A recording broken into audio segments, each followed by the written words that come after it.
Be thou my vision, O Lord of my heart. Not be all else to me, save that thou art. Thou my best, not by day or by night. Waking or sleeping, thy presence my light.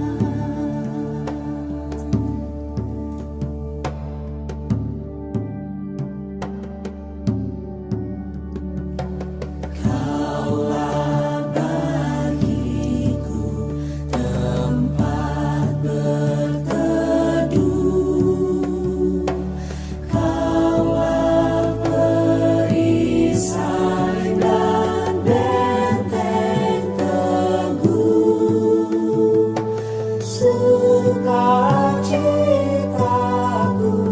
kekal dalam-Mu. Kuasa surgawi, Engkau kuasaku.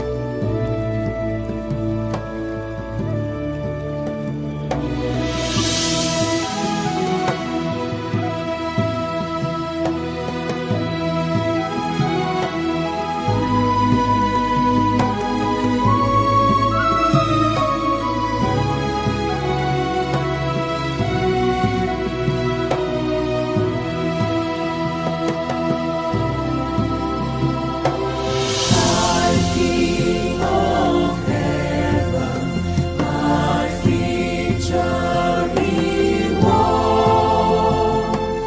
May I reach heaven's joys, oh bright heaven's sun. Heart of my own heart, whatever before, still be my vision, O ruler of all. Heart of my own heart, whatever before, still be my vision, O ruler of all.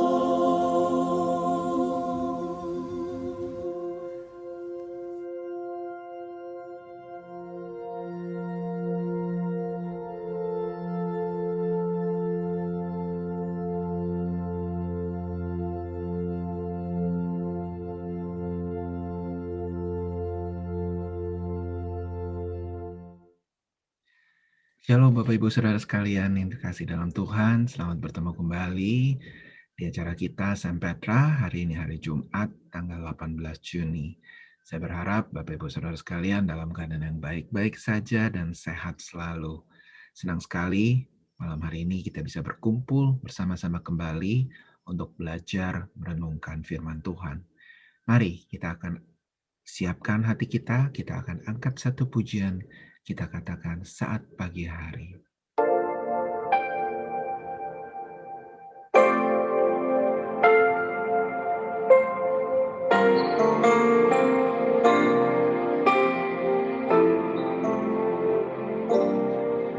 Saat pagi hari ku datang lagi menghadap Tuhan dan rendahkan diri, mengucap syukur buat hari yang Kau beri, memuji Tuhan dengan sepenuh hati. Saat pagi hari ku datang lagi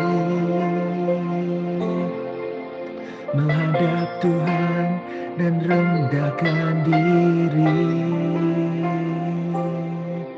mengucap syukur buat hari yang Kau beri,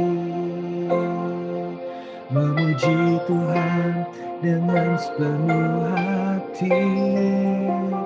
Ku sembah Kau, Allah Maha Kudus. Ku tinggikan Allah Maha Tinggi.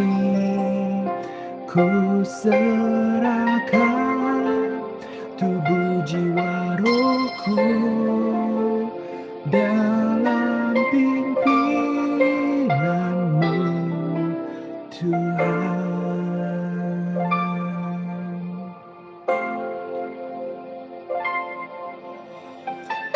Mari kita angkat pujian ini sekali lagi dari awal.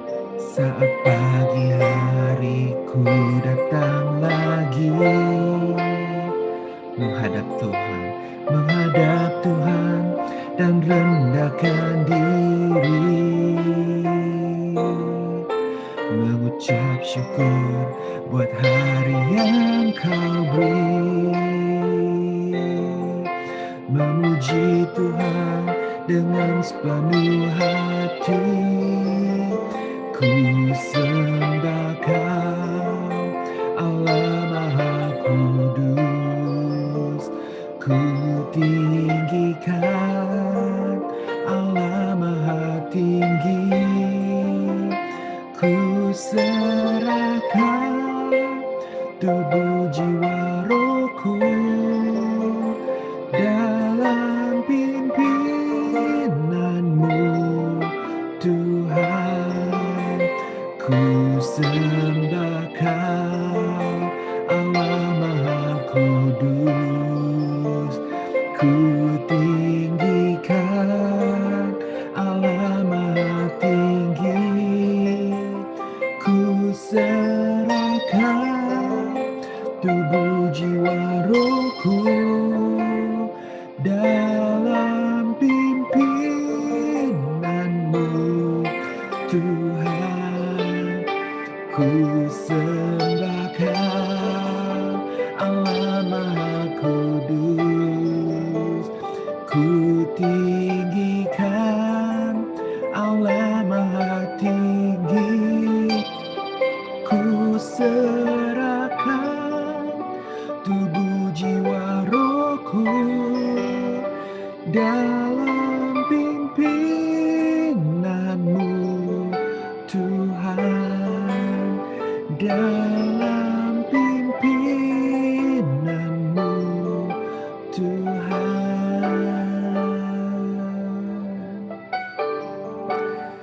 Biar pujian ini boleh mengantar kita masuk ke dalam hadirat Tuhan. Mari saya undang Bapak Ibu Saudara sekalian untuk kita masuk ke dalam doa.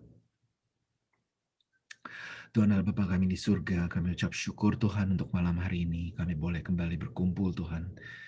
Anak-anak-Mu Tuhan, di acara Sempetra ini Tuhan. Kiranya Tuhan sendiri yang berbicara kepada kami. Berikan kami hikmat, pengertian, agar kami boleh mengerti tentang isi hati-Mu Tuhan. Sekali lagi kami menyerahkan acara ini ke dalam tangan-Mu. Berkati hamba-Mu yang akan menyampaikan firman-Mu Tuhan. Agar ia boleh menyampaikan firman-Mu dengan baik dan benar. Terima kasih Tuhan, hanya di dalam nama Tuhan Yesus kami berdoa dan mengucap syukur. Amin. Shalom sekali lagi Bapak Ibu Saudara sekalian. Selamat datang di acara Sempetra. Apa kabarnya semua? Saya berharap Bapak Ibu Saudara sekalian dalam keadaan yang baik-baik saja. Dalam keadaan yang sehat. Dalam keadaan yang selalu diberkati oleh Tuhan. Mari, saya undang Bapak Ibu Saudara sekalian, sekali lagi kita akan mempersiapkan hati kita akan masuk ke dalam firman Tuhan malam hari ini. Kita akan siapkan hati kita di hadapan Tuhan. Kita akan angkat satu pujian, sebuah pujian yang sangat indah, sebuah pujian yang sangat memberkati hidup saya. Saya berharap pujiannya juga bisa menjadi berkat buat Bapak Ibu Saudara sekalian. Tiada yang mustahil.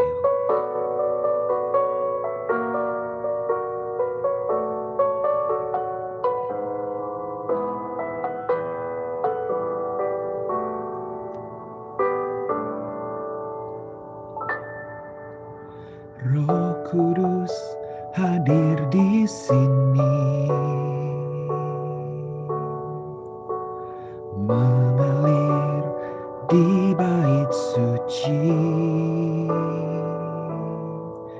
Perkara ajaib pun terjadi, kuasa mujizat nyata, karena Roh Allah sedang bekerja. Katakan Roh Kudus.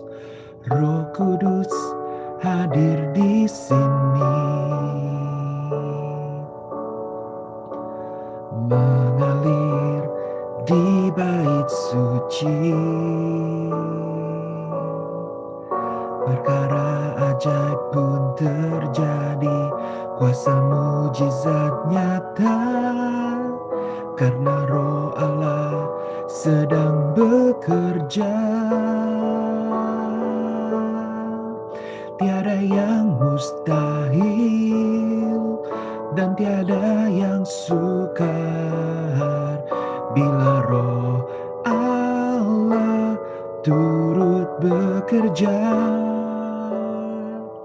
Tiada yang mustahil bagi orang percaya bila Roh Allah turut bekerja di antara kita.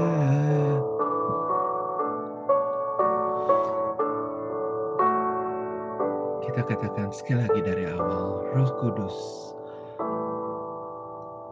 Roh Kudus hadir di sini, Dia mengalir di bait suci, mengalir di bait suci.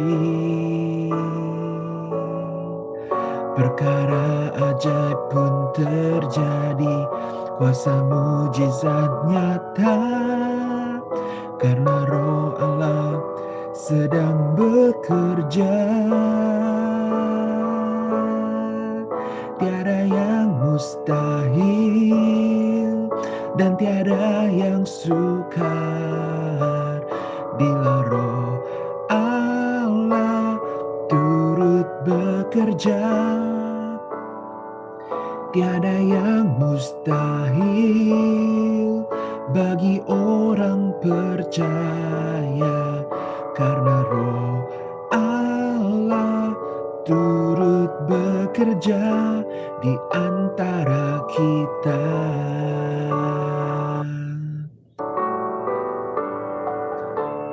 Tahil dan tiada yang sukar bila Roh Allah turut bekerja. Tiada yang mustahil bagi orang percaya, karena Roh Allah turut bekerja di antara kita. Karena Roh Allah turut bekerja, karena Roh Allah bekerja. Amin. Tuhan Yesus memberkati kita semua. Shalom Bapak Ibu Saudara, selamat malam. Selamat datang di dalam Sempetra pada malam hari ini. Saya berdoa terus Bapak Ibu semua di dalam keadaan yang sehat dan tetap dilindungi oleh Tuhan. Selama 4 minggu ini, kita akan membahas tentang pembinaan karakter yang akan dibawakan oleh Bapak Rizal Badudu. Saya yakin dan percaya bahwa kita semua diberkati lewat sesi yang dibawakan minggu lalu. Pembinaan ini memang lebih ditujukan kepada orang tua yang rindu untuk mengajarkan karakter-karakter yang baik kepada anak. Namun kita tetap bisa belajar dari kebenaran firman Tuhan dan kita diterapkan dalam kehidupan kita sehari-hari. Walaupun kita sudah mempunyai cucu atau mungkin kita belum jadi orang tua. Baik Bapak Ibu Saudara, kita rindu untuk mendengarkan sesi yang kedua pada malam hari ini. Saya mempersilakan untuk Bapak Rizal Barudu untuk membawakan sesi pada hari ini. Selamat malam Bapak Ibu semua, senang bisa berjumpa lagi. Terima kasih sudah mendoakan selama seminggu ini. Suara saya masih bindeng, nggak apa-apa, asal jangan batuk itu aja. Minggu lalu saya pikir bisa, nggak bisa nih karena batuk terus ya. Jadi sampai hari kemarin malam, itu setiap hari masih batuk walaupun menurun, tapi tadi malam jam 11 itu nggak ada sama sekali. Wah, saya heran. Wah bersyukur sekali tuh. Pagi saya bangun, itu nggak ada sama sekali. Wah, tuh heran. Jadi bersyukur sekali, itulah jawaban doa kita bersama. Dan kita bersyukur kepada Tuhan yang begitu baik selalu. Ya. Nah, kita akan bicarakan sesi yang kedua sekarang ini. Saya share screen sekarang. Iya.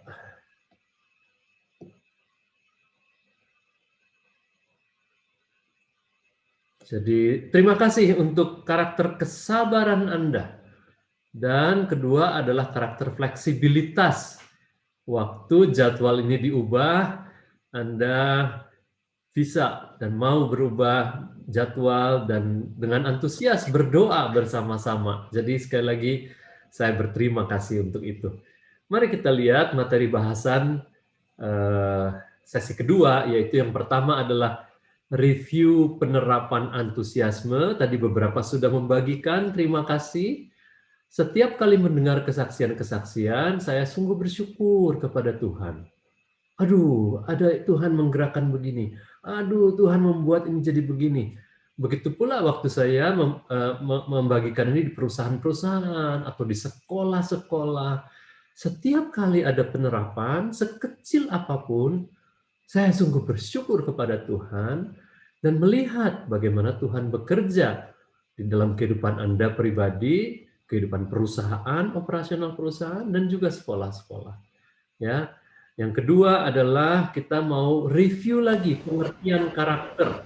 Saya harap Anda yang baru join di sesi 2 ini, Anda sudah mendengar rekaman yang sesi 1. Tapi beberapa hal akan saya ulang secara cepat.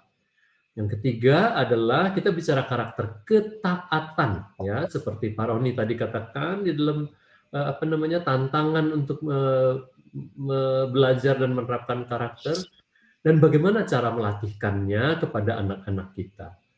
Nomor 4 adalah karakter perhatian penuh, attentiveness, dan bagaimana juga cara melatihkannya.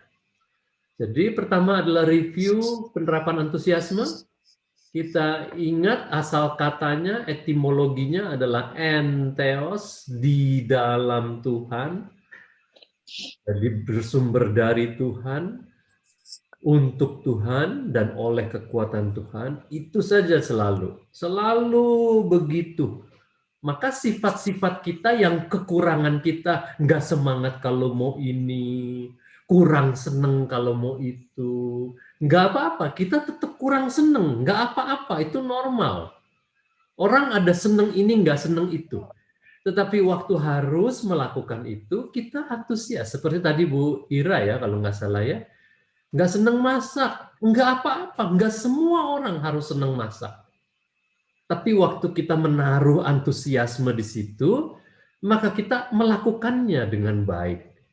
Lepas dari kita senang atau enggak senang. Karena Kolose 3 ayat 23, lagi-lagi saya ulang, apapun juga yang kamu perbuat, perbuatlah dengan segenap hatimu seperti untuk Tuhan. Jadi waktu saya masak, Bu Ira masak untuk anak-anak, itu lakukan seperti untuk Tuhan, bukan untuk manusia. Maka selalu saya kalau merenungkan kembali ayat ini dan mengulang-ulang itu di dalam pikiran, maka itu roh Zeo itu, Roma 12 ayat 11 kemarin itu, bangkit, berkobar-kobar. Ya. Dan definisinya adalah melakukan usaha terbaik dengan sikap yang benar dalam setiap tugas atau situasi. Tadi Reska juga bahas bagaimana homeschooling nggak semangat. Nggak apa-apa. Memang begitu kita akan naik turun, begitu ya. Kami sudah melakukan 16 tahun, tapi waktu turun, bagaimana kita lagi-lagi berpikir Kolose 3:23. Waktu semangat pun kita berpikir tetap Kolose 3:23. Sehingga setiap akhir hari, kita bisa duduk walaupun capek. Kita duduk bersyukur. Tuhan terima kasih ya. Saya sebetulnya capek sekali tubuh saya. Tapi saya tahu saya dapat kekuatan dari roh Tuhan dalam entheos ini. Sehingga walaupun saya nggak suka, walaupun saya lagi nggak mood, walaupun saya lagi susah hati, maka saya tetap bisa lakukan yang terbaik karena saya menaruh itu di mezbah Tuhan. Dan kita mau persembahan itu naik, wangi-wangian itu, asap itu naik dan diterima oleh Tuhan. Wah, itu indah sekali. Saya masih tetap menantikan Anda sambil mendengarkan ini, Anda boleh menulis di chat apa yang Anda terapkan dari antusiasme. Dulu nggak antusias apa, waktu pikir mengenai entheos, waktu pikir mengenai Kolose 3:23, waktu pikir mengenai definisi, jadi antusias dalam melakukannya. Silakan taruh terus di chat, supaya apa? Supaya kita bisa memuji Tuhan kita bersama-sama. Lebih banyak pujian kita naikkan kepada Tuhan. Itu tujuannya, ya. Baik, kita bagian 2 sekarang. Kita review pengertian karakter ya. Saya tambahkan beberapa hal di sini ya. Mengapa kita belajar karakter dan mengapa kita melatihkan karakter kepada anak-anak? Karena pendidikan sekarang ini semakin didominasi oleh pengetahuan atau kognitif. Ya, jadi kita mau belajar dari 4 pilar pendidikan UNESCO tahun 97, 4 Pillars of Education. Ada 4. Satu adalah learning to know. Ini kognitif, ini pengetahuan. Kalau di sekolah, ini mata pelajaran. Kalau di parenting, kita belajar lagi buku, learning to know, learning to know. Perlu, semua orang perlu. Pilar kedua adalah learning to do. Ini adalah mengenai skills, semua mengenai keterampilan. Ini nggak kalah pentingnya. Ada anak-anak, ada orang-orang yang dianugerahi kepandaian lebih daripada yang lain. Ada juga yang kurang pandai, tapi diberikan keterampilan yang baik. Keterampilan bermusik, keterampilan berolahraga, keterampilan memimpin, keterampilan bergaul. Itu learning to do semuanya. Dan itu sama mesti dilatihkan kepada diri kita dan anak-anak. Nah, banyak sekali orang tua sekarang beratnya itu di learning to know. Pelajaran, semua mesti belajar, anak-anak belajar, dan anak-anak itu kurang main. Anak-anak sekarang itu kurang main. Mereka mesti lebih banyak main supaya lebih sehat dan lebih seimbang pertumbuhan mentalnya. Anak-anak dicekoki pelajaran terlalu banyak, tapi itulah sistem pendidikan kita, enggak apa-apa. Cuma orang tua jangan tambah-tambah terus. Orang tua tambah, anaknya les 6. Ada yang orang lesnya 7. Tolong mute, siapa yang belum mute? Tolong mute. Ya, terima kasih. Ada anak yang lesnya 7, ada anak yang lesnya 9 di luar pelajaran tuh. Kasihan sekali anak-anak itu, karena pilar nomor 1 terus yang dibahas. Ya. Padahal belum tentu, enggak semua orang yang sukses itu karena kepintarannya. Tuhan itu adil, Tuhan kasih kepintaran beda-beda. Anak kami 4 kepintarannya beda-beda sekali. Ada yang pintar sekali, ada yang enggak pintar. Nah, kita harus memperlengkapi mereka dengan pilar kedua, ketiga, dan keempat. Karena mereka hidup nantinya bukan dengan kepintaran saja. Pilar ketiga adalah learning to live together. Bagaimana bisa bergaul dengan orang banyak.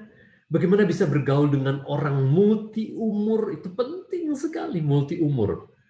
Biasanya anak-anak sekolah hanya bisa bergaul dengan umur yang sama. Kalau dengan umur yang 3 tahun di bawah, anggap anak kecil. Kalau dengan orang dewasa, enggak pede. Karena apa? Karena enggak ada latihannya. Tapi kalau anak-anak kita latih, berlatih bergaul multi umur, kita gaulkan, tempelkan dengan teman kita, maka dia akan matang sekali. Yang terakhir adalah learning to be as a human being, what kind of human being we are.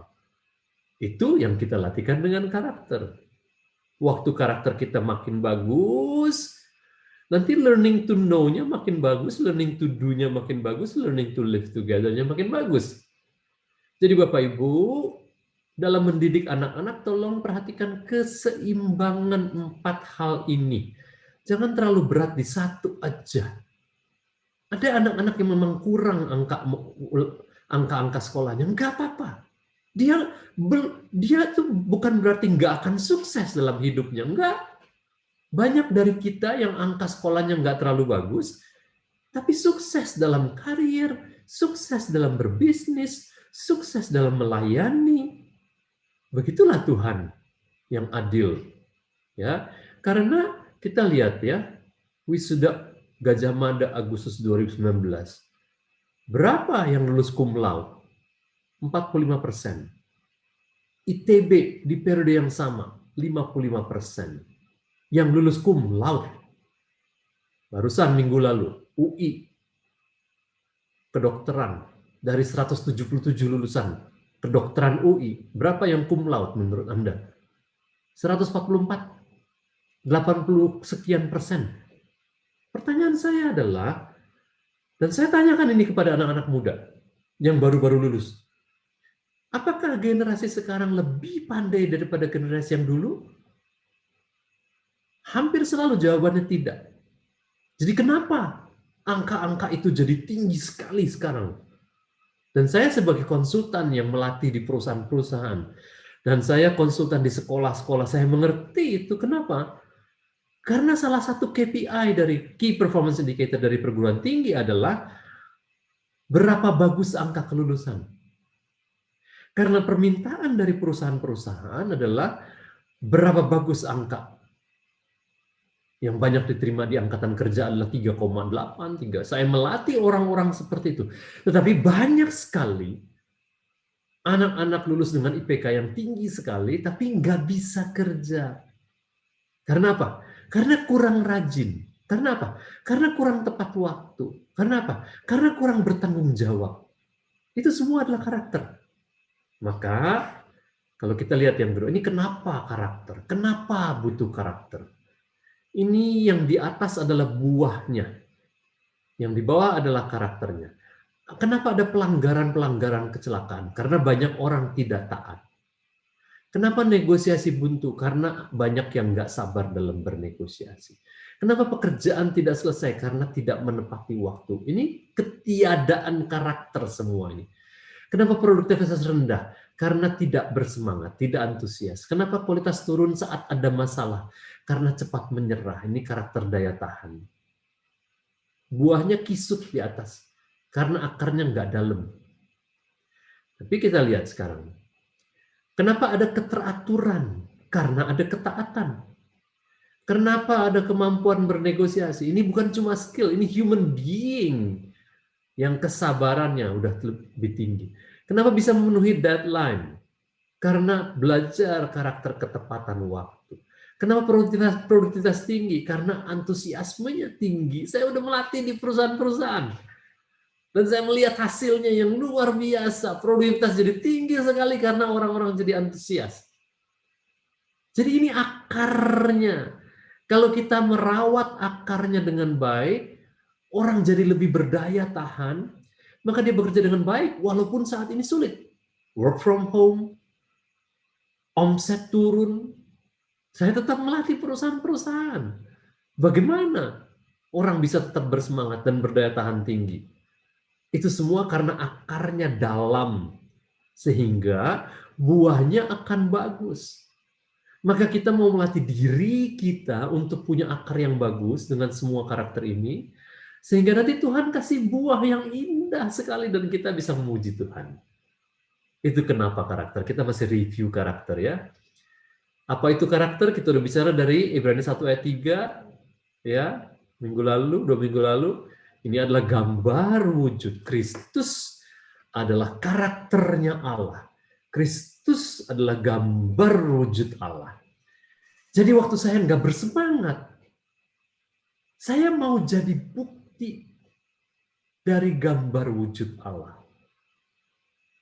Pertanyaannya selalu WWJD, what would Jesus do? Kalau Yesus sendiri menghadapi situasi yang saya hadapi ini, Yesus akan berbuat apa ya? Oh, Yesus akan begini. Oh, Yesus waktu udah capek sekali, dia tetap melayani sampai malam. Murid-murid bilang suruh pulang. Enggak, kasih makan. Itulah Yesus. Dan kita sebagai anak-anak Allah, 2 minggu lalu kita bahas, Yohanes 1 ayat 12, kita punya teknon. Ya, sebagai anak Allah, teknon. Punya sifat-sifat ilahi itu.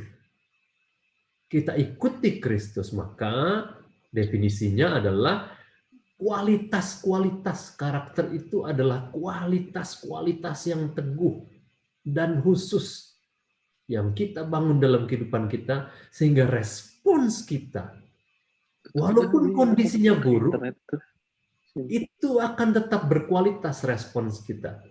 Jadi saya cerita tadi, saya sakit seminggu ini, terus batuk, saya tetap harus antusias, menyelesaikan pekerjaan banyak sekali, dan menyiapkan pelayanan.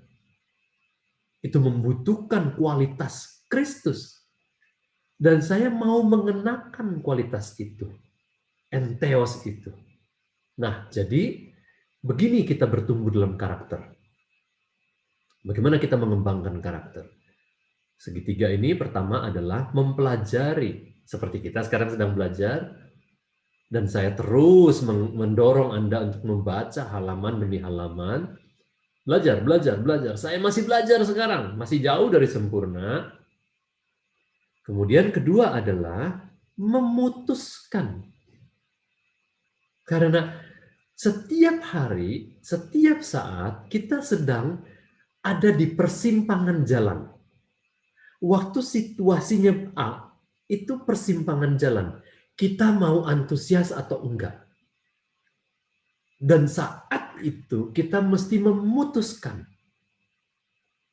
untuk berkarakter. Itu adalah sejauh sebuah keputusan. Tadi ibu siapa mengatakan, saya enggak mood ya, saya enggak seneng ya. Maka saat enggak mood itu, ambil keputusan. Nanti sebentar lagi kita bicara ketaatan.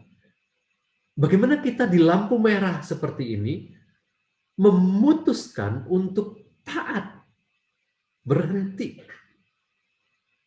Nanti orang lain gimana, kan dia terus, ya enggak apa-apa. Ini persoalan kita dengan Tuhan. Saya memutuskan untuk taat karena apa? Karena saya mau taat kepada Tuhan. Begitu. Nanti lampu merah berikutnya saya harus memutuskan lagi, ambil keputusan.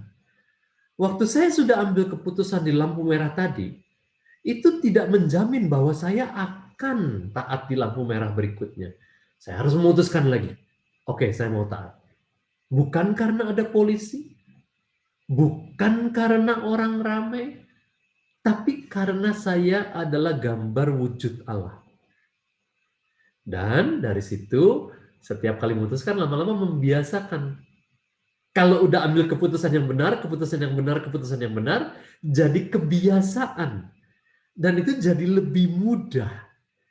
Lama-lama jadi karakteristik diri kita. Orang yang tepat waktu udah nggak mikir. Udah biasa dia memutuskan untuk tepat waktu. Udah langsung, itu namanya kebiasaan yang efektif. Kita udah udah irit, hemat waktu dan tenaga, udah refleks tanpa kita pikirkan lagi, kita tepat waktu. Kita refleks tanpa kita pikirkan lagi, kita akan taat peraturan apapun. Ya, maka itulah bedanya karakter dan keterampilan. Gambarnya orang naik sepeda ya. Mungkin banyak di antara kita yang udah lama nggak naik sepeda. Bisa naik sepeda, tapi udah lama nggak naik sepeda. Walaupun udah lama nggak naik sepeda, kalau sekarang dikasih sepeda, bisa nggak? Bisa. Itu yang namanya keterampilan. Tapi kalau karakter, setiap saat, nggak bisa tuh. Kalau udah lama nggak jujur, pasti jujur. Nggak mungkin. Kita harus memutuskan lagi untuk jujur. Kita harus memutuskan lagi untuk rajin. Kalau pagi rajin, siang hari di kantor belum tentu rajin. Kita harus ambil keputusan lagi. Dan lama-lama jadi kebiasaan. Udah refleks sekali. Tadi saya bilang, saya olahraga tiap hari. Karena apa? Karena tanggung jawab. Bejana. Ini bejananya Tuhan. Saya mau dipakai dengan efektif. Bagaimana caranya dipakai dengan efektif? Saya harus berusaha untuk fit. Ya, sekali-sekali Tuhan izinkan sakit ini saya alami, enggak apa-apa. Tetapi waktu sehat, apalagi umur bertambah, waktu umur bertambah, sekarang saya kepala 6 ya. Itu udah beda banget dengan kepala 5. Beda banget dengan waktu saya kepala 4. Tapi itu jadi tanggung jawab saya. Waktu kemampuan fisik saya menurun, saya harus memperlengkapi diri saya dengan olahraga yang lebih lagi. Supaya saya fit dan boleh tetap dipakai oleh Tuhan. Tujuannya itu begitu. Bukannya sok-sokan, wah supaya otot, nggak apa-apa. Kalau otot gede juga bagus. Ya. Tapi kalau kata orang Sunda, ulah jadi ditembong-tembongkan gitu. Bukan buat dipamer-pamerin. Kita sehat supaya kita bisa melayani Tuhan lebih lama, lebih baik setiap saat. Begitu ya. Nah, jadi ingat, selalu belajar buku merah untuk mengembangkan karakter pribadi dan belajar buku putih untuk mengembangkan karakter anak, atau kita sebagai karyawan atau sebagai pimpinan di perusahaan, lakukanlah bagian kita. Tapi selalu belajarnya adalah buku merah dulu untuk setiap karakter. Dan ini yang kita bicarakan minggu lalu ya, dengan Roma 12 ayat 2. Janganlah kamu menjadi serupa dengan dunia ini. Tapi berubahlah oleh pembaharuan budimu. Metamorfoo, berubahlah, metamorfoo. Berubah dari dalam, dari roh, berubah satu arah, makin baik. Begitu. Sehingga kamu dapat membedakan manakah kehendak Allah, apa yang baik, yang berkenan kepada Allah, dan yang sempurna. Waktu kita berubah sesuai dengan pembaharuan budi, memakai karakter Kristus, ditaruh di hati kita. Prinsip-prinsip itu. Prinsip Kolose 3 ayat 23, saya tanam di hati. Waktu saya melemah semangat saya, waktu tubuh saya melemah, ayat itu berbunyi, saya ulang di dalam pikiran saya. Apapun juga yang kamu perbuat, perbuatlah. Sungguh-sungguh seperti untuk Tuhan, bukan untuk manusia. Waktu saya mengulang itu di dalam pikiran saya, roh saya mendapatkan semangat baru, dan saya mengelola diri dengan lebih antusias. Sehingga waktu saya mengelola relasi, saya memperlihatkan, saya memberi energi kepada orang-orang. Jadi, itu bukan soal kalau ditanya, bagaimana kabar? Baik, baik. Bukan soal itu. Boleh aja ngomong begitu, tapi roh kita. Kita bicarakan bagian ketiga, karakter ketaatan. Fondasi ketaatan. Ini kita bahas tentang kita ya, kita orang dewasa. Ada 4 otoritas dari Allah. Menurut ayat-ayat tersebut, kita nggak usah baca sekarang ya, nanti Anda baca. Allah itu menciptakan otoritas untuk hidup kehidupan yang tertib di dunia ini. Orang tua, gereja, pemerintah, semua pemerintah itu berasal dari Allah, itu Roma 13 ayat 1 kan. Dan atasan, taatilah atasanmu. Ya, jelas sekali Kolose 3 ayat 22, Efesus 6 ayat 8-9. Jelas sekali. Jadi, kita sebagai manusia dewasa harus taat kepada keempat otoritas ini. Waktu kita belum menikah, kita harus taat sekali kepada orang tua. Waktu kita sudah menikah, kita adalah otoritas tersendiri. Orang tua kita menjadi konsultan kita. Ya, diskusi segala macam. Kita jadi bukan taat tapi hormat. Ya. Nah, jadi kita harus membuktikan hal ini. Hidup kita dan keluarga kita itu menjadi bukti dari karakter ketaatan. Nah, di buku Karakter Excellence yang jilid 2, mari kita sambil lihat halaman 63. Jilid 2 yang putih. Kita buka halamannya. 63. Oh, ketaatan ya. Sebentar. Sorry, jilid 1 mestinya ya. Jilid 1 ini. Halaman 130-an? Yang jilid 1 ya? Iya. Terima kasih, Rosefilia. Ya. Jadi, kalau dengan ketaatan itu kita udah harus taat semua hal. Ya, menaati pemerintah, halaman 135. Peraturan lalu lintas. Anak-anak itu ikut kita di mobil, dia lihat nggak kita tuh taat. Peraturan terkait perusahaan kita, terkait bisnis, kita ikuti semua peraturannya. Ya. Kemudian halaman 136, ya, di tempat umum. Hal sederhana, pintu tuh suka ada tulisannya push, pull. Orang suka abai. Yang push di pull, yang pull di push. Alah, ini mah nggak apa-apa lah. Itu mengajarkan sesuatu kepada anak-anak kita. Begitu ya. Nah, nanti yang di jilid 2-nya itu adalah bagaimana mengajarkan ketaatan kepada anak-anak. Ya, bagaimana mengajarkan ketaatan kepada anak-anak. Itu penting sekali. Halaman 56-an. 56. Terima kasih, Losefilia. 56 ya? 59, Pak. 59. Ketaatan.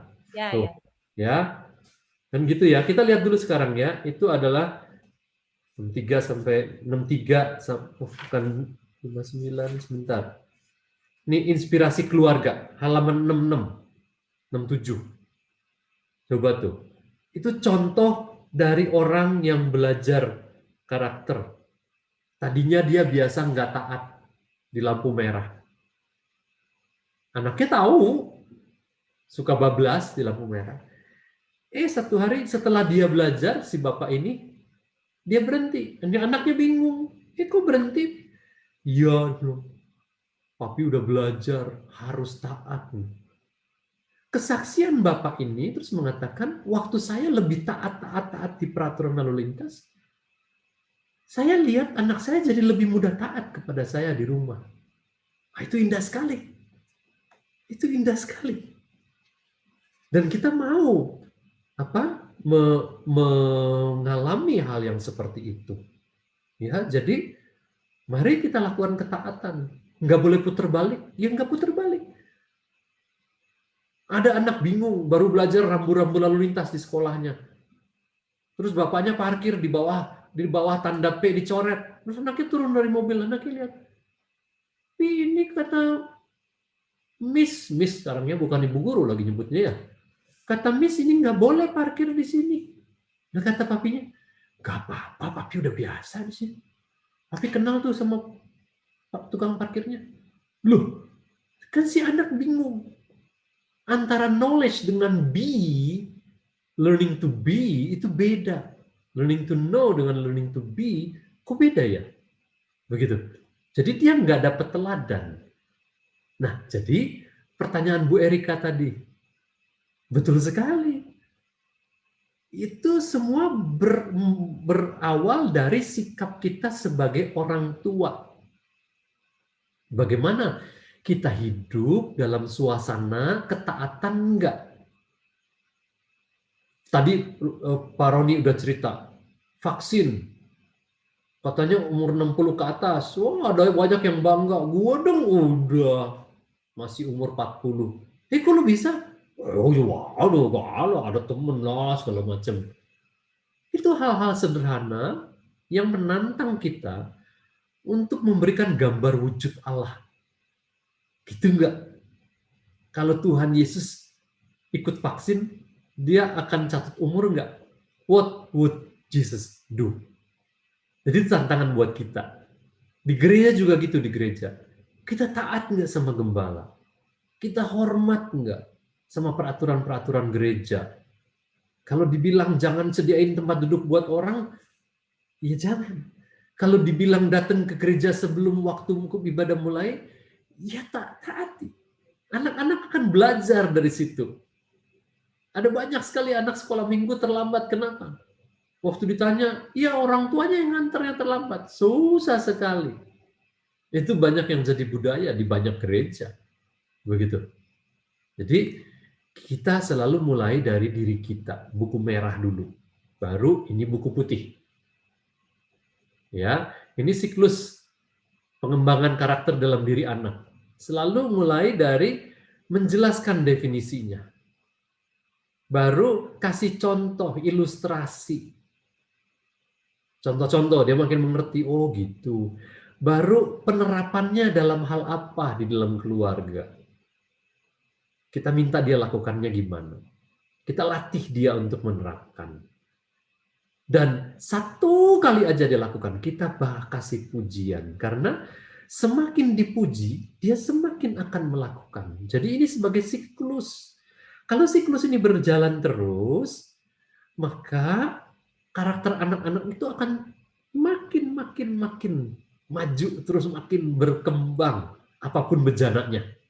Ya, maka sekarang gimana cara melatihkan karakter ketaatan dalam diri anak? Itu di halaman 59, buku putih, sampai 62, gitu ya. Jadi ini halaman-halamannya, kasih ajarin apa definisinya. Ini bisa ngerti. Kami menggunakan ini sejak anak-anak kecil. Membahasnya bersama-sama.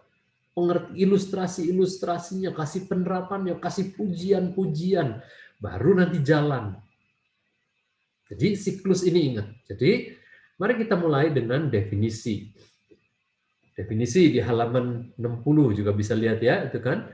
Dengan segera dan senang hati melakukan perintah atau menaati peraturan dari otoritas. Itu kita bahas dengan anak-anak. Apa perintah? Kalau di sekolah siapa otoritasnya? Guru, kepala sekolah, ada staf sekolah, itu semuanya otoritas. Kalau di jalan apa? Polisi, rambu-rambu itu otoritas. Kalau di tempat les siapa otoritasnya? Guru les. Kalau di sekolah minggu, lause. Kalau di gereja, muse. Kita bahas dengan anak-anak. Jadi kalau lause bilang, kamu ambil ini ya, kertasnya 1. Kamu ambilnya berapa? 1. Kalau kamu ambil 2 gimana? Enggak, itu enggak taat. Nah, kita tekankan. Kalau yang namanya taat, itu dengan segera lakukannya. Bukan nanti, iya nanti ya, nanti lakukan. Enggak. Kita latih anak-anak. Bisa sekali dilatih. Saya udah lihat banyak sekali keluarga menerapkan. Di role play dulu. Ayo, kalau papi bilang begini, ayo beresin mainan. Yuk, di role play. Ya, waktu bukan lagi beresin mainan. Yuk, ini pura-puranya ada mainan di sini. Kamu lagi main-main. Terus nanti papi bilang, nanti 5 menit lagi beresin ya. Tuh kalau jarum panjangnya udah di... Terus dia lakukan waktu role play. Dua, dengan senang hati. Ya, harus dengan senang hati. Ya. Nah, jadi itu definisinya kita ajarkan kepada anak-anak. Lalu kita kasih ilustrasi. Ya, boleh dari Alkitab, selalu dikasih dari Alkitab dulu. Kejadian 22 adalah perikop mengenai ketaatan yang sangat terkenal. Ini ilustrasi. Jadi dicatat di situ, setelah malam harinya Tuhan menyuruh Abraham untuk naik ke Gunung Moria dan mempersembahkan anaknya, dia bangun pagi-pagi. Ayat itu mencatat begitu. Dia bersiap-siap dan dia melakukan yang Tuhan perintahkan kepadanya persis sampai angkat pisau itu dia lakukan sampai tuntas yang disuruh. Dia bukan pura-pura, padahal itu anak yang cuma satu-satunya. Nah, kita ceritakan ini kepada anak-anak. Wah, kalau diceritakan ini luar biasa, itu akan tertanam jadi nilai di dalam hati dia. Anak-anak ya, saya cerita anak-anak. Kita cerita Musa, kita cerita Nuh, bagaimana ketaatan-ketaatan. Jadi dari cerita-cerita itu kita lihat ada 4 karakteristik Alkitabiah. Ketaatan Alkitabiah. Yang pertama, harus segera. Kalau nggak segera berarti nggak termasuk kualitas ketaatan. Kedua, harus tuntas. Kalau nggak sampai tuntas, dia beresin mainannya, dia ngerjain PR-nya, dia latihan pianonya. Kalau nggak sampai tuntas, itu berarti nggak masuk dalam kualitas karakter ketaatan. Ketiga, tanpa menentang. Kalau pakai menentang, kok aku, bahasanya anak-anak. Kok dia enggak, gitu ya. Nah, kita bahas dengan anak-anak bukan saat disuruh. Saat malam ya, namanya itu waktu non-konflik. Waktu nggak ada insiden, waktu bukan lagi kejadian itu, kita bahas. Jadi, kamu kalau ngomong itu apa misalnya, kok aku nanti dulu, itu berarti nggak termasuk atau enggak ketaatan. Itu seperti Abraham atau enggak? Enggak, kata dia. Ngerti sekali anak-anak. Dan keempat, tanpa mengeluh. Ada anak disuruh misalnya, kasih contoh. Nih, kalau ayah suruh, terus kasih contoh. Terus beresinnya sambil banting-banting. Terus aku gini. Itu taat enggak? Enggak. Ya. Lukas 12 mengenai Yesus taat waktu umur 12, taat kepada Yusuf dan Maria. Cerita hal-hal itu. Ya, jadi itu adalah ilustrasi-ilustrasi dari Alkitab. Ya, waktu masuk pra-remaja, remaja saya kasih ilustrasi-ilustrasi yang memang kita tertarik di situ. Dan klub kami adalah Manchester United dari dulu sampai sekarang. Pemain favorit Cristiano Ronaldo. Membahas bagaimana Cristiano Ronaldo jago sekali mainnya, tapi taat kepada pelatihnya. Taat pada aturan klub. Taat pada wasit. Nggak bisa, nggak mau. Berhenti. Nah, nanti kalau dia nggak taat gimana? Dapat kartu merah. Dia udah tahu anak-anak umur 10, umur 9. Lihat nih, kalau nggak taat nih marah-marah, nih marah. Sebentar lagi apa nih? Ya pasti kartu kuning.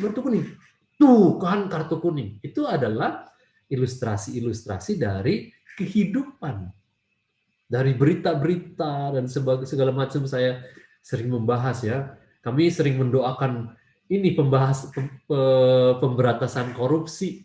Kami sering mendoakan. Terus waktu ada berita, ada yang ditangkap. Waduh, saya kasih tahu lagi malam. Ini yang ada ditangkap. Kita puji Tuhan yuk. Berarti ini, itu betul-betul. Ini berarti orang tuh nggak taat dia sama aturan. Dia curi orang.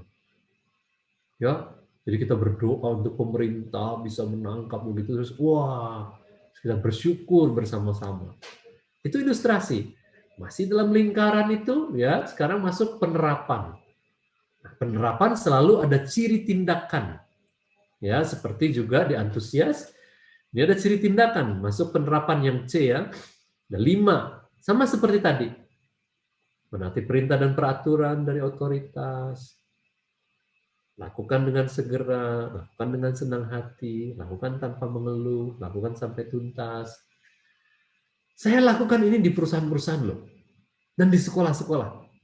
Indah sekali. Ya.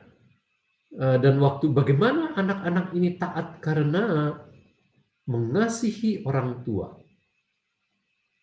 mengasihi Tuhan, mengasihi guru, mengasihi sekolahnya.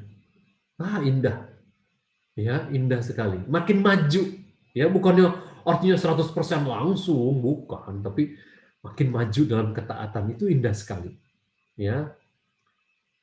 Nah, sekarang fasilitasi dengan sarana penolong. Untuk anak-anak ini adalah namanya minta anak merespons. Iya, Mam.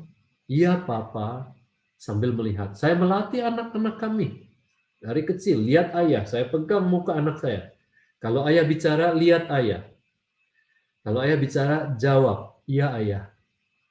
Baru lakukan. Ini dilatih betul-betul. Kita mengerjakan ini. Dan ada yang namanya kalimat pengingat. Peringatan 5 menit. Boleh 5 menit. Kami banyak yang 15 menit. Jadi kalau di kolam renang udah les, terus boleh main-main, terus nanti 15 menit sebelum waktunya saya teriak dari kolam renang orang besar, guys, 15 minutes. Oke. Dia lihat jam di kolam renang itu. Nanti pada waktu 15 menit mereka naik semuanya. Beberapa kali kami ditanyai orang, karena orang-orang heran, kok bisa sih? Kayak mujizat gitu ya. Karena kan banyak yang kejar-kejar, ayo pulang, kejar ke sana, lari ke sini. Oh, orang tuanya dari pinggir kolam renang sini, anaknya lari di dalam kolam renang semua. Kita karena udah melatihkan ketaatan itu, jadi indah sebagai satu kesaksian. Bukan hebatnya kita. Karena Roh Kudus menolong keluarga kita. Dan itu jadi seperti 2 minggu lalu, Matius 5 ayat 13-16. Jadi garam dan terang bagi dunia ini. Berikutnya, itu buat anak-anak tadi ya. Untuk remaja, gimana? Lakukan dialog atau diskusi untuk menolong remaja menuju kedewasaan dalam berpikir dan bertindak. Jadi kalau dia udah remaja, umur 13, umur 12, umur 14, ayo mau gimana nih diingetinnya? Kamu sukanya gimana? Cocoknya gimana nih? Apakah dia pergi, tapi WA-nya berapa menit sebelumnya? Jangan WA terus, dia marah, gitu ya. Kita perlakukan dia sebagai orang seperti orang dewasa. Jadi diskusikan. Kita nggak mau handphonenya ada isi ini, diskusikan caranya. Gimana? Apakah papi boleh periksa berapa? Periodik seminggu sekali ya. Saya soal kerapian kamar dulu. Bludruk saya kalau periksain tiap hari. Jadi kita diskusi. Ya udah, ayah periksanya setiap hari Selasa. Saya juga lupa kenapa Selasa. Ya udah Selasa periksanya gitu. Karena itu kesepakatan kita. Mereka rapikan kamarnya begitu ya. Nah, cari dan sepakati cara yang kreatif untuk mengingatkan mereka dalam hal-hal tertentu. Untuk pulang dari mana, gimana diingetinnya. Ceritakan. Kalau kamu belum pulang, tuh papi mami tuh itu hatinya tuh deg gitu kalau misalnya kemana gitu sama teman-teman begitu ya dan sebagainya. Nah, sesudah itu jangan lupa berikutnya kasih pujian ya, kasih pujian. Nah, ini adalah buku komunikasi kami dengan anak-anak. Salah satu halamannya tahun 2001 ini anak pertama umur 6 berarti. Saya kasih instruksi waktu saya mau keluar kota. Ya, please obey Bunda ya. Be attentive and obedience. Ini perhatian penuh dan ketaatan. Saya suruh list down dalam hal apa aja. Ini tulisan dia kan masih kayak gitu tuh anak kecil tuh. Ya. During these 4 days. Dia tulis waktu homeschool dia taat. For making bakpao dia taat bundanya. For making the house ya. Terus saya kasih pujian. Pulang dari luar kota. Ini setiap hari nih saya isi nih. Setiap hari malam saya kasih tugas, sore saya pulang dari kantor, saya kasih pujian. Special thanks for your surprise house. Itu kita lagi ada proyek bersama, mewarna rumah-rumahan gede. It really shows your love to me and your diligence. Ini ya, tanda tangan, kasih stiker. Wah, seneng. Pujian. Ya, ini cuma salah satu contoh pujian. Kasih pujian dalam bentuk preaching prayer. Waktu doa bersama, berterima kasih pada Tuhan. Sebut nama Dia. Tuhan, terima kasih hari ini Tuhan membuat, sebut nama Dia. Alice jadi taat. Dia ikuti kata maminya, lakukan begini-begini. Terima kasih Tuhan ya. Nanti besok tolong buat lagi Alice jadi lebih taat lagi. Supaya kami bisa memuji Tuhan. Begitu. Indah, hal-hal yang indah terjadi. Kita bawa kepada Tuhan. Anak-anak waktu terus mendengar namanya diucapkan dalam doa-doa kita bersama. Di dalam hatinya tertanam. Prinsip itu lagi, ketaatan lagi. Waktu dia dipuji di hadapan Tuhan. Dia dipuji di hadapan orang lain. Wah, jangan takut anak besar kepala. Nggak akan. Kepalanya akan tetap segitu. Nggak akan jadi lebih besar. Hatinya yang lebih besar. Dan dia akan lebih menerapkan lagi. Dan terakhir adalah cara-cara yang salah dan menyebabkan anak justru tidak bisa taat. Itu ada di jilid 2 yang putih, halaman 63 sampai 65. Saya bahas sudah di situ. Ya, Anda bisa buka itu sambil buka tuh ya. Jangan mengulang-ulang instruksi. Itu udah cukup banyak di situ saya bahas itu. Karena kalau diulang-ulang, ya, yang butir kedua, jika Anda mengulang-ulang instruksi, hampir pasti kali kedua dan ketiga Anda ucapkan dengan nada lebih tinggi. Nanti terakhirnya udah berteriak. Butir ketiga, dengan instruksi yang diulang-ulang, anak hanya menunggu teriakan. Baginya itulah tanda Anda sudah serius. Jika belum di nada itu, berarti orang tua belum cukup serius. Jadi kita justru melatih anak untuk nggak taat segera, karena cara kita salah. 2, menghitung 1, 2, 3. Sama itu halaman 364. Efeknya sama dengan yang tadi. Percaya, anak cuma tunggu angka 3. Itu tanda bagi dia. Maka kita melakukan teknik yang salah lagi. Dihitung 1, 2, 2/4, 2,5. Kitanya yang tegang, dia hanya tenang menunggu angka 3. Lagi-lagi membuat anak nggak taat segera. Yang B, jangan menyogok, menyuap, itu halaman 65. Kalau kamu baik di rumah tante, nanti mama kasih. Jangan. Ya, dia harus baik karena itu yang benar. Ya, dan saya bahas di situ. Ya. Yang C, jangan bernegosiasi. Kalau kita bilang A, terus dia bilang, boleh nggak sampai jam 5 lebih? Kita bilang sampai jam 5. Kalau terus-terusan bernegosiasi, dia jadi karakteristiknya adalah nggak taat segera. Nah, itu mengenai ketaatan. Saya persilakan Bapak Ibu untuk anak-anak di keluarga-keluarga dan sekolah-sekolah, biasanya 2 karakter ini adalah yang pertama diajarkan. Karakter perhatian penuh dan karakter ketaatan. Itu 2 yang pertama. Karena kalau dia bisa memperhatikan secara penuh, attentiveness. Sorry. Maaf. Kalau dia bisa attentive, dia akan lebih mudah taat. Sama. Kalau kita memperhatikan rambu-rambu, kita akan lebih mudah taat. Kalau kita menghafalkan peraturan-peraturan di kantor tempat kita kerja, kita akan lebih mudah taat. Kalau kita hafal peraturan-peraturan di tempat bisnis kita, di dalam bisnis kita akan lebih mudah untuk menjalankan ketaatan itu.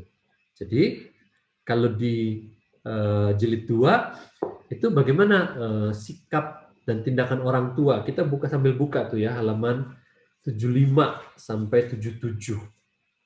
Gimana sih supaya anak-anak perhatian penuh? Karena selalu mulainya dari sikap dan tindakan kita dulu. Anak-anak akan belajar dari teladan kita. Jadi halaman 75 tuh di bawah tuh. Panggillah anak saat Anda berada di ruangan atau lantai yang sama. Jangan panggil dari ruangan lain. Adi, dia jawab, apa? Tapi nggak sambil lihat. Gitu ya. Sini dulu. Ya nanti, kita nggak lihat dia sedang apa. Kita harus lihat dia harus lihat kita. Saat kedua, butir kedua tuh, halaman 75. Saat berbicara dengannya, lihatlah dengan seluruh wajah, menghadap seluruh wajah, bukan mata, bukan gini ya. Matanya lihat, seluruh wajah. Karena apa? Karena kita mau dia juga melihat kita dengan wajahnya menghadap ke kita. Yang tadi saya cerita tuh, melatih anak. Lihat ayah. Lihat ayah.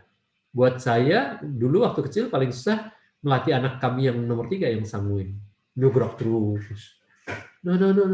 Look at me. Eye to eye. Ya. I look at you. No. I'm looking at you. Dia bilang, no. Lihat. Masih goyang-goyang. Gitu ya. Jadi saat berbicara, lihat seluruh wajah. Saat bekerja, tunjukkanlah bahwa Anda berkonsentrasi penuh pada pekerjaan.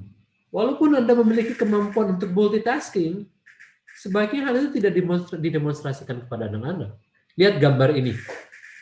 Sambil nonton televisi, sambil lihat handphone, sambil lihat komputer. Ini pemandangan yang nggak bagus buat anak-anak. Bahkan remaja dan anak muda sekarang itu sangat biasa. Gadget dan komputer. Dua-duanya nyala, dua-duanya dilihat. Nah itu kita nggak melatih anak untuk fokus. Saya melatih orang-orang muda di bank untuk fokus, attentif. Nah, inspirasi dari keluarga ada di halaman 76-77. Begitu. Ya. Bagaimana seorang ayah yang selalu kalau udah pulang, dan ini yang tadi nih, ya, yang tadi cerita kita, udah capek, mudah meledak, pulang dari kantor, berantakan nih, selalu marah-marah, begitu ya. Jadi nggak memperhatikan penuh. Jadi berusaha agar dia itu bisa pulang dengan lebih baik, memberi perhatian penuh kepada istri dan anak-anak, ya, dia lakukan satu cara, begitu, ya, ritualnya unik. Dia keluar setiap kali sebelum sampai di rumah. Dia di jalan berhenti, dia buka pintu belakang, keluar. Kamu masalah-masalah saya di kantor, keluar, jangan ikut ke rumah. Dia tutup lagi pintu, itu ritualnya begitu. Waktu dia sampai di rumah, dia bisa memperhatikan istri dan anak-anak dengan lebih baik. Dan anak-anak lebih antusias, karena dia menjadi energy giver, menjadi antusias juga.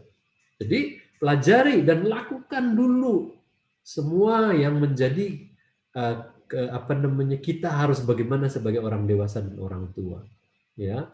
Baru kemudian melatihkan karakter penuh perhatian penuh kepada anak-anak di halaman 73 sampai 75 di buku yang sama yang putih, ya.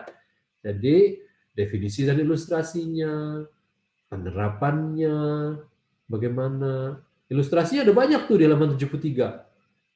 Memperlihatkan gambar anak yang melihat kepada orang tuanya. Gambar ini juga foto anak sedang mengerjakan sesuatu dengan konsentrasi penuh, seperti ini yang tampil ini, ya, poster atlet terkenal, ya, yang menghargai pelatihnya dan sebagainya, ya. Maka kita lihat satu persatu definisinya. Berkonsentrasi penuh guna menghargai orang atau tugas yang sedang dihadapi. Jadi kenapa kita berkonsentrasi? Karena menghargai. Menghargai itu adalah salah satu bentuk dari kasih. Kenapa saya memperhatikan guru? Karena mengasihi guru. Kenapa saya harus mengasihi guru? Saya mengasihi guru supaya guru bisa menjalankan tugasnya mengajar dengan baik. Kenapa saya menghargai tugas? Karena saya menghargai orang yang memberi tugas, otoritas saya. Tugas apapun yang saya senangi atau yang saya tidak senangi, saya harus berkonsentrasi penuh. Karena saya menghargai yang memberi tugas. Dan saya dasarnya adalah mengasihi. Ada beberapa ayat, ya. Amsal 22, 17, 18. Pasanglah telingamu dan dengarkanlah amsal-amsal orang bijak. Berilah perhatian kepada pengetahuanku, kepada firman Tuhan. Karena menyimpannya dalam hati akan menyenangkan bagimu bila semuanya itu tersedia pada bibirmu. Memperhatikan firman Tuhan. Karakter perhatian penuh itu pertamanya adalah kasih kepada Allah. Bagaimana kasih kepada Allah? Perhatian penuh kepada Allah. Bagaimana perhatian penuh kepada Allah? Memperhatikan firman Tuhan. Lebih lagi.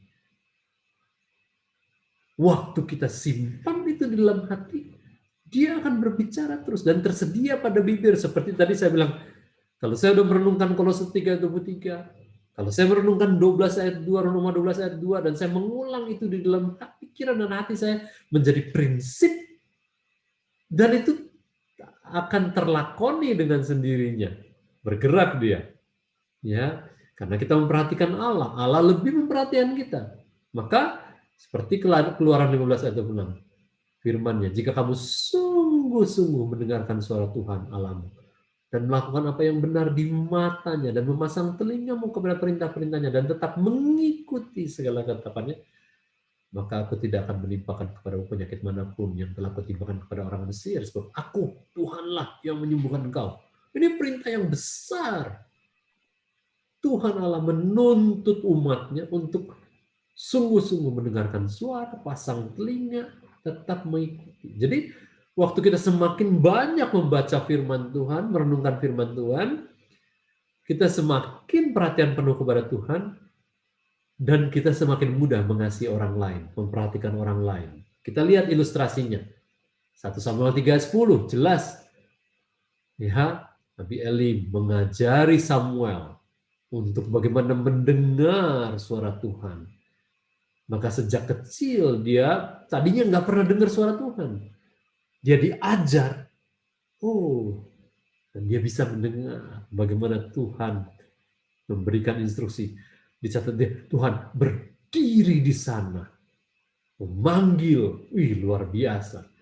Ini kita ceritakan kepada anak-anak kita, storytelling. Kita cerita Samuel, dipanggil, dengar suara, dia bangun, dia ke kamarnya bilang, panggil aku enggak, sampai 3 kali cerita, menarik sekali. Ilustrasi lain, buat anak-anak remaja, sama.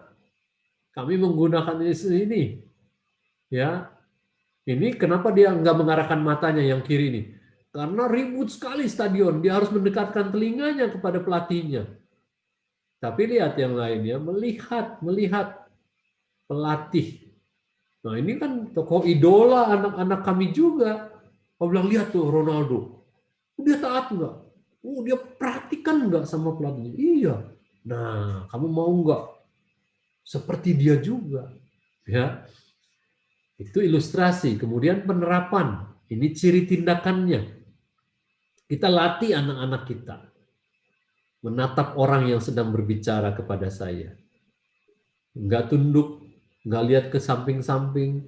Latih, role play lagi di kamar, ya. Latih bertanya. Kebanyakan ini bukan budaya kita ini, ya. Karena apa? Karena juga nggak dibiasakan di rumah. Anak-anak remaja, ada banyak sekarang keluarga-keluarga yang mengadakan meeting keluarga secara periodik. Ya, Bu Charlotte, Anda tahu Bu Charlotte Priyatna.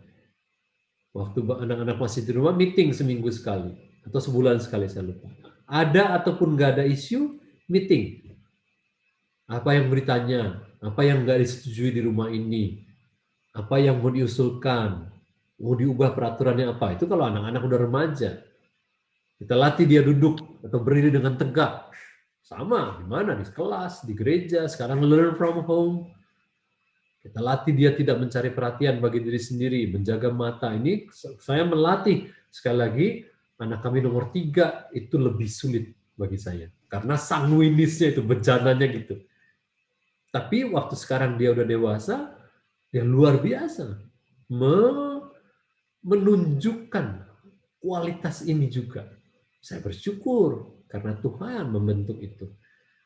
Nah, yang terakhir jangan lupa pujian. Jangan lupa. Ujian, halaman 75. Udah dikasih contohnya di situ. Bagus sekali angka ulangan matematik kamu. Kamu tahu kenapa? Iya, karena dia memperhatikan guru. Kalau dia udah belajar karakter penuh, perhatian penuh, dia akan jawab, iya aku perhatian. Iya, aku ngerjakan tugas dengan konsentrasi. Iya, saya sering bertanya hal ini kepada anak-anak waktu anak-anak bisa main piano dengan baik lagu. Kamu tahu nggak kenapa bisa main? Iya, aku attentive. Iya, aku obey sama guru lesku. Itu jadi prinsip. Jadi nanti bukan hanya di piano aja, bukan hanya di pelajaran aja. Kalau dia attentif pada otoritasnya, maka akan banyak hal baik terjadi. Begitu. Nah, ini adalah karakter perhatian penuh. Ya. Terima kasih untuk Bapak Reza Badudu yang sudah menyampaikan materi pada malam hari ini. Bagi para orang tua, semoga materi yang disampaikan dapat kita pelajari dan kita mencoba untuk menerapkannya. Mari kita sama-sama mau menutup sesi pada malam hari ini dengan kita berdoa.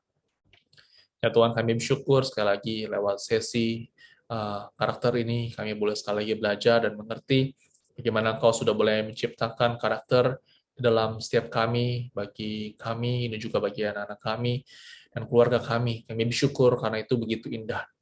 Namun kami rindu ya Tuhan agar sungguh Kau boleh mengajarkan kami. Kami rindu ya Tuhan agar sungguh Kau boleh memberikan kami hikmat di dalam kami belajar karakter ini, di mana kami mau menerapkannya dalam diri kami sendiri, ataupun kepada anak kami, kepada anak cucu kami. Ya kami rindu ya Tuhan agar sungguh Kau boleh terus mengajarkan kami. Terima kasih Tuhan atas waktu ini. Kiranya Kau boleh memberkati kami semua. Di dalam nama Tuhan Yesus kami berdoa. Amin. Bapak Ibu, ada warta yang ingin saya sampaikan mengenai reopening gereja. Seperti yang saya sudah sampaikan pada hari Rabu pada tanggal 15 Juni, State of California sudah reopening, sudah membuka banyak sekali tempat di California, dan gereja sudah dapat dibuka kembali. Pada saat ini, pengurus dan juga aktivis sedang mempersiapkan yang terbaik untuk reopening gereja. Minggu ini gereja sudah dibuka untuk beribadah secara onsite. Namun, khusus untuk minggu ini, tanggal 20 Juni, hanya dibatasi untuk pengurus dan aktivis terlebih dahulu. Dikarenakan kami membutuhkan waktu di dalam kami mempersiapkan reopening gereja. Kebaktian umum Indonesia baru dibuka untuk jemaat umum pada tanggal 20 Juni, minggu depan. Saya akan ulangi, untuk kebaktian minggu ini tanggal 20 Juni hanya dibatasi untuk pengurus dan juga aktivis saja. Kebaktian minggu depan, tanggal 27 Juni, baru terbuka untuk jemaat umum. Untuk informasi berikutnya akan saya berikan di dalam grup WhatsApp ICLA Family, dan saudara harap mengikutinya. Baik Bapak Ibu Saudara, demikian warta pada malam hari ini. Terus doakan bagi gereja, doakan untuk persiapan reopening, doakan untuk persiapan hati kita di dalam persiapan reopening. Selamat malam, Tuhan Yesus memberkati kita semua.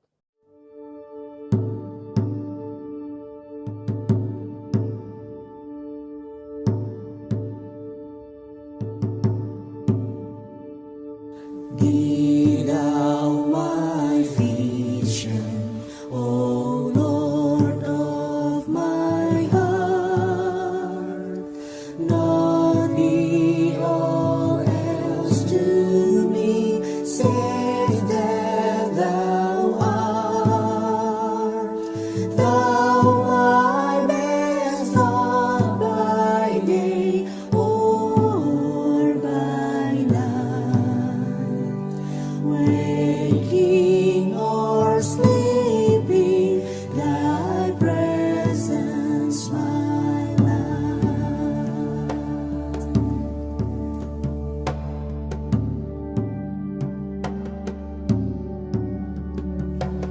Kaulah bagiku tempat berteduh, Kaulah perisai dan benteng teguh, suka